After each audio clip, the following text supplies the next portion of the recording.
অষ্টম শ্রেণীর ছাত্রছাত্রীদের জন্য আমি যে গণিতের ওপর সাজেশন দেওয়া শুরু করেছিলাম তার আজকে দ্বিতীয় পর্ব। এই পর্বে আমি 2 নম্বর ও তার বেশি নম্বরের যে অঙ্কগুলি আসবে সেগুলোই তোমাদের সামনে তুলে ধরছি। আয়তক্ষেত্রের দৈর্ঘ্য 20% বৃদ্ধি করা হলো, প্রস্থ 20% হ্রাস করা হলো, ক্ষেত্রফল শতকরা কত হ্রাস বা বৃদ্ধি হলো। একটি কাজ যদু ও মধু যথাক্রমে 10 ও 15 দিনে করতে পারে।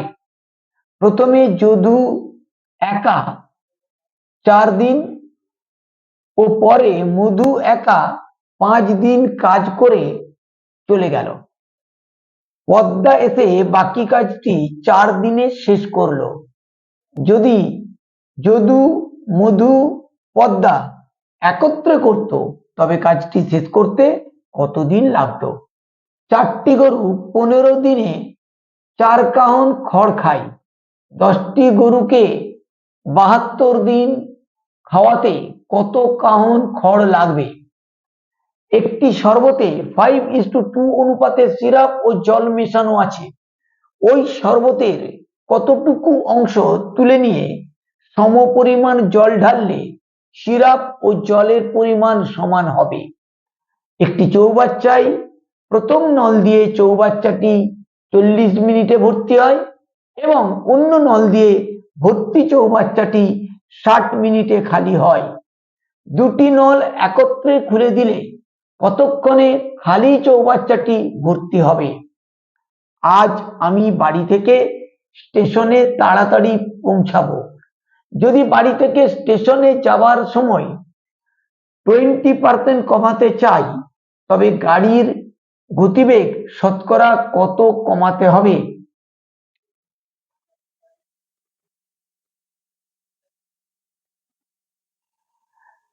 ছত্রিশ জন লোক প্রতিদিন 6 ঘন্টা কাজ করে 4 দিনে 120 মিটার রাস্তা তৈরি করতে পারে। আরো 6 জন লোক কাজে যুক্ত হলো এবং দৈনিক কাজের সময় 2 ঘন্টা বাড়িয়ে দেওয়া হলো। তখন 9 দিনে কতটা রাস্তা তৈরি করা যাবে?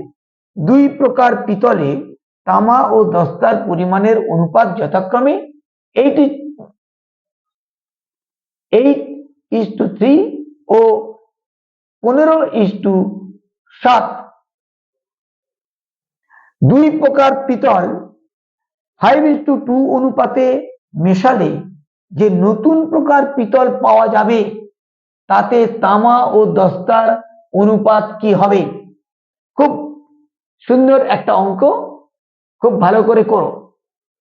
যে কাজ 10 জন বালক 4 দিনে করতে পারে সেই কাজের কত অংশ 4 জন বালক 1 দিনে করতে পারবে?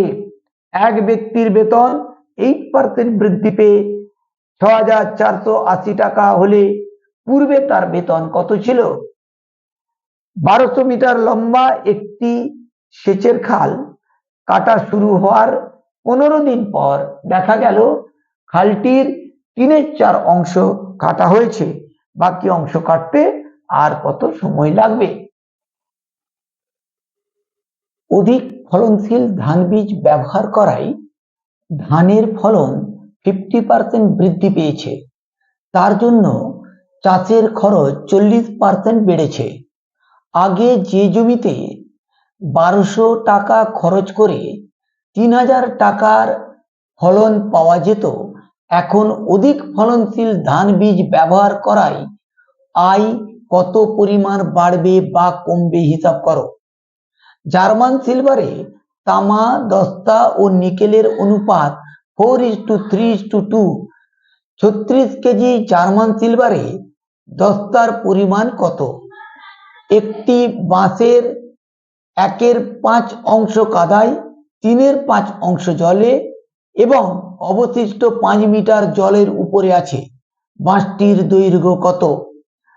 কোনো পরীক্ষায় পরীক্ষার্থীদের 52% ইংরেজিতে, 42% গণিতে এবং 17% উভয় বিষয়ে পাস করেছে।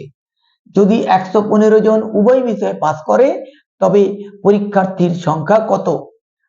গোপালপুর গ্রামের আশ্রয় শিবিরে আশ্রয় প্রার্থীদের জন্য 20 দিনের খাবার মজুদ ছিল। 7 দিন পর আরো 100 জন আশ্রয় প্রার্থী আশ্রয় নিল। 11 দিনের মাথায় সব খাবার শেষ হয়ে যায়। প্রথমে কতজন আশ্রয় প্রার্থী ছিল? একটি ঘরের দৈর্ঘ্য প্রস্থ উচ্চতা যথাক্রমে 15 মিটার, 10 মিটার ও 5 মিটার। যদি দৈর্ঘ্য প্রস্থ উচ্চতা প্রত্যেকটি 10% বৃদ্ধি করা হয় তবে চার দেওয়ালের ক্ষেত্রফল কত বৃদ্ধি পাবে? দুটি পাত্রে সিরাপ ও জলের অনুপাত 2:5 ও 3:8। কোন পাত্রে সিরাপের ভাগ বেশি? বরফ গলে জলে পরিণত হলে আয়তন 11% কমে। জল জমে বরফ হলে আয়তন কত শতাংশ বাড়বে বা কমবে? চিনির দাম 20% বেড়ে যাওয়ায় কোনো পরিবার চিনির ব্যবহার কমিয়ে দিল। সেই পরিবার চিনির জন্য মাসিক খরচ শতকরা কত বাড়ালো বা কমালো? কোনো কাজ এ ও বি 16 দিনে, বি ও সি 24 দিনে এবং এ বি সি একত্রে 12 দিনে করে। এ ও বি কাজটি কত দিনে করবে? একটি বাক্সে সিকি, আধুলি ও 1 টাকার মুদ্রার সংখ্যার অনুপাত 4:3:2। এদের মূল্যের অনুপাত কত?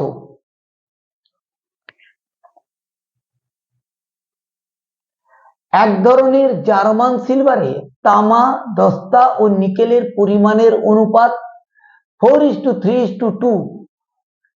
এই প্রকার 54 গ্রাম জার্মান সিলভারে আর কত গ্রাম দস্তা মেশালে সেই অনুপাত 6:5:3 হবে? দুটি সংখ্যার অনুপাত 3:4। এদের গসাগু 12 হলে লসাগু কত?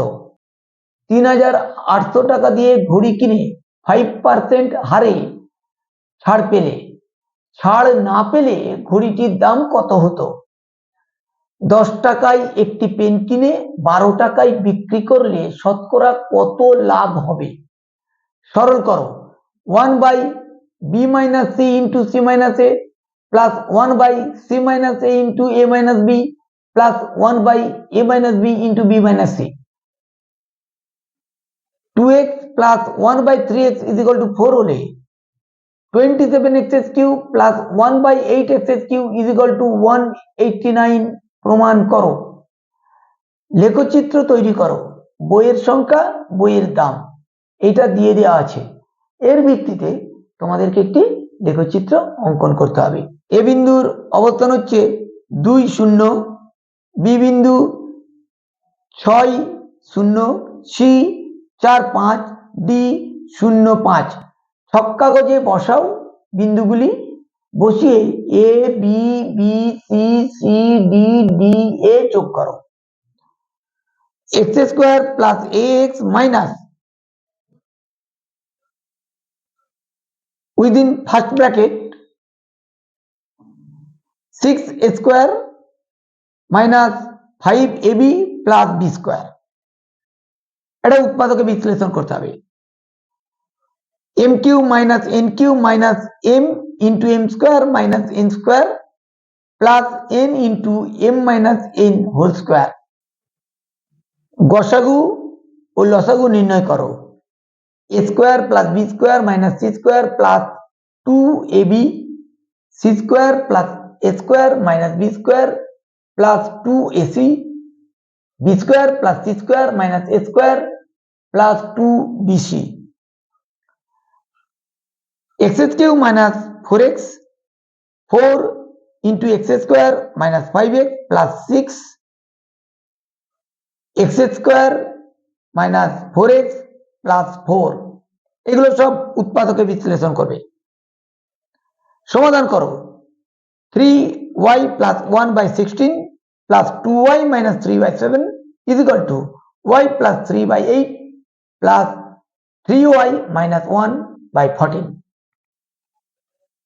3x plus 3y(x) is equal to 2 হলে x cube plus 1/x cube plus 2 সমান কত? সরল করো। 1/x minus 1 plus 1/x plus 1 plus 2x by x square plus 1 plus 4x cube by x square x4 plus 1. 12x square plus 3x minus 42, 12x cube plus 30x square plus 12x R 32x square minus 40x minus 28 এর গসাগু ও লসাগু করো। a cube minus 8 a cube minus 4a square plus 4a square plus a minus 6 গসাগু লসাগু করো। তো এইভাবেই এইখানে কিছু বীজগণিতের প্রশ্ন দেওয়া আছে। তো তোমরা এই বীজগণিতের এই প্রশ্নগুলো সবগুলো রেডি করে নাও। x plus 1/x is equal to √3 হলে x to the power 102, x to the power 30, x to the power 24, x to the power 18, x to the power 12, x to the power 6 সমান কত? x plus a by b plus c plus x plus b by c plus a plus x plus c by a plus b is equal to -3 হলে x এর মান কত? t plus 12/6 minus t is equal to 6 পূর্ণ 1/2 minus 1/12 হলে t এর মান কত? এবারে এইখানটায় এই পোরশনে আসছি জ্যামিতির পোরশন, অর্থাৎ জ্যামিতি থেকে যে সমস্ত প্রশ্নগুলো আসতে পারে সেগুলো পরপর এখানে ডিসকাস করা হচ্ছে। প্রমাণ করো ত্রিভুজের দুই বাহুর দৈর্ঘ্য পরস্পর অসমান হলে বৃহত্তর বাহুর বিপরীত কোণের পরিমাণ ক্ষুদ্রতর বাহুর বিপরীত কোণের পরিমাণ অপেক্ষা বৃহত্তর হবে। প্রমাণ করো যে কোনো চতুর্ভুজের 4টি বাহুর দৈর্ঘ্যের সমষ্টি কর্ণদ্বয়ের দৈর্ঘ্যের সমষ্টি অপেক্ষা বৃহত্তর। প্রমাণ করো ত্রিভুজের যে কোনো দুটি বাহুর দৈর্ঘ্যের সমষ্টি তৃতীয় বাহুর দৈর্ঘ্য অপেক্ষা বৃহত্তর। একটি বহুভুজের অন্তঃকোণগুলির পরিমাণের সমষ্টি 180 ডিগ্রি। বহুভুজটির বাহু সংখ্যা কত? ত্রিভুজ এবিসি এর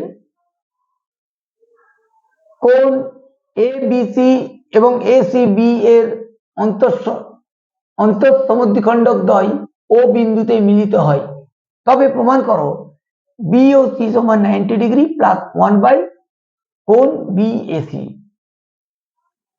ত্রিভুজ এবিসি এর এবি গ্রেটার দেন এসি কোণ বিএসি এর সমদ্বিখণ্ডক বিসি কে ডি বিন্দুতে ছেদ করে।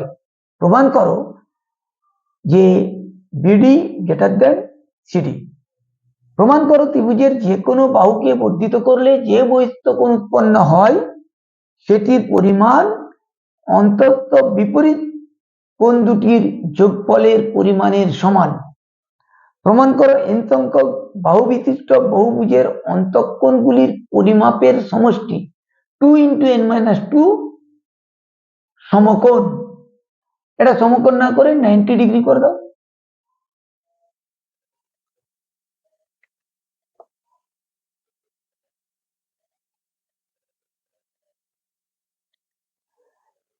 ত্রিভুজ এবিসি এর এবিসি কোণের অন্তঃসমদ্বিখণ্ডক ও এসিবি এর বহিঃসমদ্বিখণ্ডক পরস্পর ও বিন্দুতে মিলিত হয়।